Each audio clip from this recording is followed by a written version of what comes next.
તો કોંગ્રેસની ન્યાય યાત્રાનો ભાજપે શોધ્યો તોડ। કોંગ્રેસની ન્યાય યાત્રા સામે ભાજપની તિરંગા યાત્રા। આરોગ્ય મંત્રી ઋષિકેશ પટેલે કર્યા છે પ્રહાર। ન્યાય યાત્રા નહીં, અન્યાયની પ્રાયશ્ચિત યાત્રા છે। કોંગ્રેસે એમનો પાછળનો ઇતિહાસ જોઈ લેવો જોઈએ। 9 ઓગસ્ટથી કોંગ્રેસની ન્યાય યાત્રાની શરૂઆત, 10 ઓગસ્ટથી તિરંગા યાત્રાનો થશે શુભારંભ। આ સાથે તેમણે કહ્યું કે અત્યારે ફાર્મા સેક્ટરમાં 86માંથી 90 સ્કોર સાથે આગળ છીએ।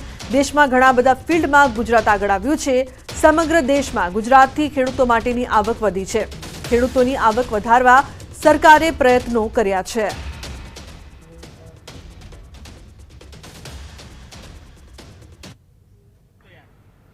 ભૂતકાળની અંદર કોંગ્રેસના શાસનનો તમામ તમે સરવાળો કરો તો ક્યાંય દેશમાં એનું સ્થાન નહોતું। આજે દેશમાં એટલા બધા સેક્ટરોમાં, એટલા બધા ફિલ્ડની અંદર આજે આગળ આવી રહ્યું છે ગુજરાત।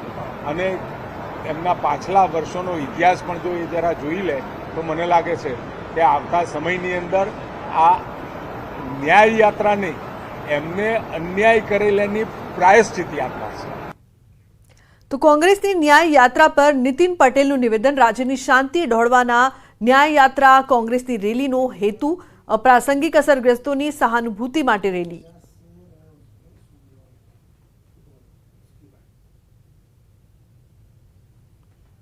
ન્યાય યાત્રાના નામે જે રેલી આવતીકાલે નીકળવાની છે એ રેલી મારી દૃષ્ટિએ અત્યારે અપ્રાસંગિક છે।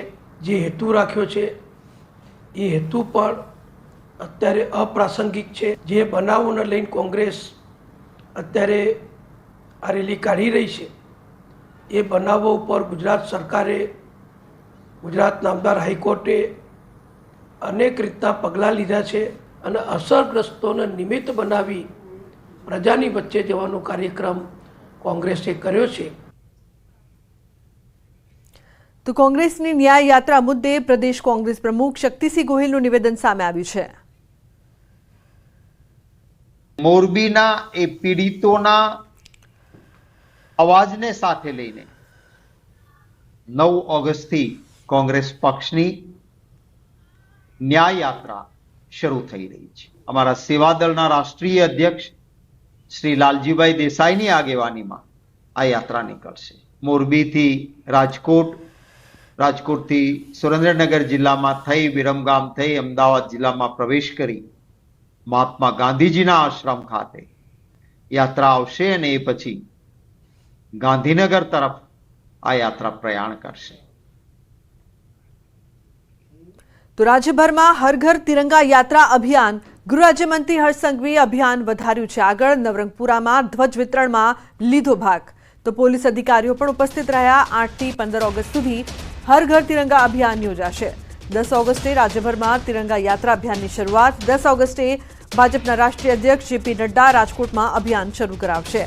તો 11 ઓગસ્ટે સુરતમાં કેન્દ્રીય મંત્રી CR પાટીલ, CM પટેલ રહેશે હાજર।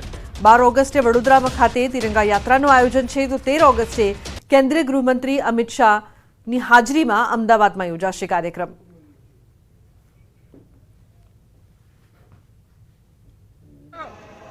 આ વર્ષે બી 8મી થી 15મી ઓગસ્ટ સુધી આ જ પ્રકારે ગુજરાતમાં સામાજિક સંસ્થાઓ, સૌ સમાજો, સૌ સ્કૂલો, સૌ વિભાગો, સૌ શહેરો, સૌ નગરો, 14,000થી વધારે ગામડાઓ તિરંગા યાત્રામાં જોડાવાના છે।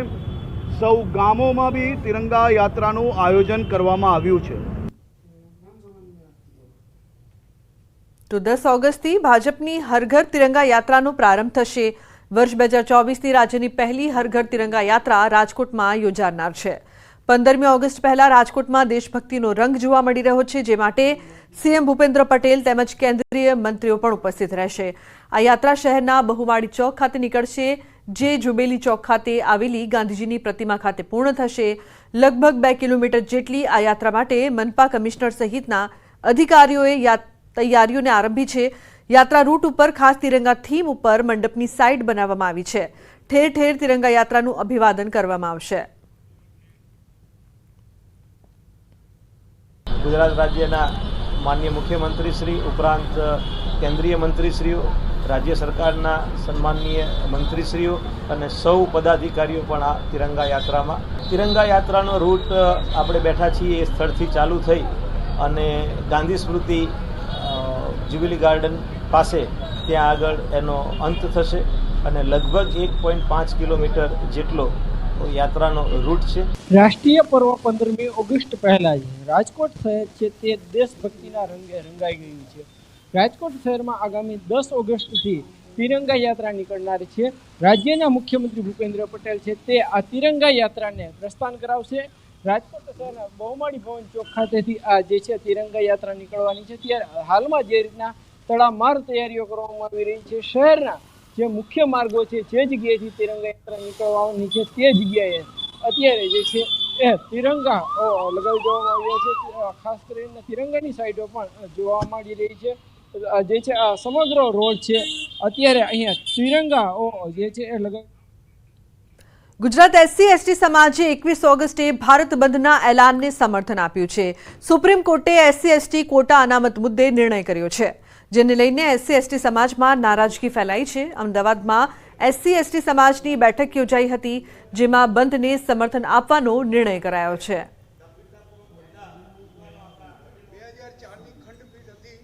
લગભગ તો આગામી સમયમાં સમગ્ર ગુજરાતમાં અનુસૂચિત જાતિ અને જનજાતિઓની મહાપંચાયતનું આયોજન થશે। ધરણાના કાર્યક્રમો થશે, રેલીના કાર્યક્રમો થશે અને સંમેલનોના પણ કાર્યક્રમો થશે આ જ મુદ્દા ઉપર। એટલા માટે એમાં ક્રિમી લેયર જેવું હોઈ શકે નહીં, કારણ કે અનુસૂચિત જાતિમાંથી થોડાક લોકો ભણી ગણીને આગળ આવ્યા અને એમના બાળકો જો ભણીને આગળ જાય તો એમને પછી લાભ નહીં મળે અને જે લોકો નથી ભણાઈ શકવાના એને લાભ લઈ નહીં શકે। એટલે અમારે જે જાતિમાં પેટા જાતિ બનાવવામાં આવી છે તે અમારામાં એક વિભાજન પડશે, એટલે આવી પેટા જાતિ હોય જ ના શકે। તો અમરેલી લાઠીના હિરાણા ગામે 2 બાળકો ડૂબ્યા। સ્થાનિક તળાવમાં 2 બાળકો ડૂબતા મોત નીપજ્યા છે। તળાવ નજીક પશુ ચરાવતા હતા આ બાળકો 2 સગા ભાઈઓના પુત્ર ડૂબી જતા ગામમાં શોકનો માહોલ છે। બંને મૃતદેહોને પીએમ માટે સિવિલ ખસેડાયા છે। તો લાઠી પોલીસે વધુ તપાસ હાથ ધરી છે। 3 બાળકો તળાવ પાસે પશુ ચરાવવા ગયા, બાળકો તળાવમાં ગરકાવ થયા। તો એક બાળક તળાવમાં ડૂબતા અન્ય બાળક તેને બચાવવા જતા બંને ડૂબ્યા હતા। ત્રીજા બાળકનો આબાદ બચાવ થતા તેણે સમગ્ર ઘટનાની જાણ કરી। ગામના સરપંચને જાણ થતા સરપંચ સહિત ગ્રામજનો ઘટના સ્થળે પહોંચ્યા। બંને બાળકોને બહાર કાઢી લાઠી સિવિલ હોસ્પિટલે ખસેડ્યા છે। બેભાન અવસ્થામાં હોસ્પિટલ લવાયેલા બંને બાળકોના મોત થયાની 1000 તબીબોએ કરી પુષ્ટિ।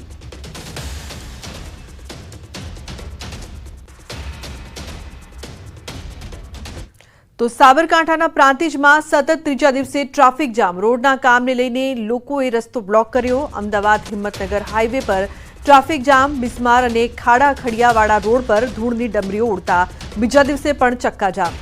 સામાજિક કાર્યકર અનિલ પટેલે રસ્તા વચ્ચે ખાટલો નાખીને બેસીને અનોખો વિરોધ કર્યો। રિક્ષા ચાલકો, વાહન ચાલકો, નવાધારાના સ્થાનિકોએ રસ્તા ઉપર ચક્કાજામ કર્યું હતું। પોલીસને જાણ થતાં ઘટના સ્થળે પહોંચી ટ્રાફિક ખુલ્લો કરાયો હતો।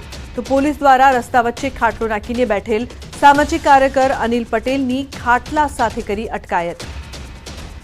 તો સતત ત્રીજા દિવસે પણ વિરોધ કરવામાં આવી રહ્યો છે। રસ્તાને લઈને લોકો રસ્તા પર ઉતર્યા। ઈશાન જોડાય છે ફોન લાઈન પર। ઈશાન, શું અપડેટ સમગ્ર મામલે? લોકના ચોક્કસ કે નેશનલ હાઈવે જે 48 છે અત્યારે હાલ તો ખાબોચિયાળ થઈ ગયો છે। ઠેર ઠેર ખાડાનું સામ્રાજ્ય જોવા મળી રહ્યું છે। અગાઉ સહકારી જીમ ખાતે પણ ચક્કાજામ કરવામાં આવ્યો હતો। તો છેલ્લા 2 દિવસથી પ્રાંતિજ ખાતે ત્યાંના સ્થાનિકો અને વાહન ચાલકો દ્વારા આજે વિરોધ પ્રદર્શન કરવામાં આવ્યું હતું। આજે ફરીથી આજે વિરોધ કરવામાં આવ્યો હતો, જેમાં સામાજિક કાર્યકર અનિલ પટેલ ખાટલા સાથે ત્યાં બેસીને અનોખો વિરોધ દર્શાવ્યો હતો। નોંધનીય છે કે અનેકવાર રજૂઆત કરવા છતાં પણ કોઈ યોગ્ય નિવેડો આવતો નથી કે રસ્તાની ગુણવત્તા સુધરતી નથી। તેના કારણે આ સ્થાનિકો અને વાહન ચાલકોનો વિરોધ પ્રદર્શન કરી રહ્યા છે। જલ્દીમાં જલ્દી રસ્તો સારો બને એવી હાલ તો માંગ ઉઠી છે। જી બિલકુલ ઈશાન, આભાર સમગ્ર માહિતી બદલ।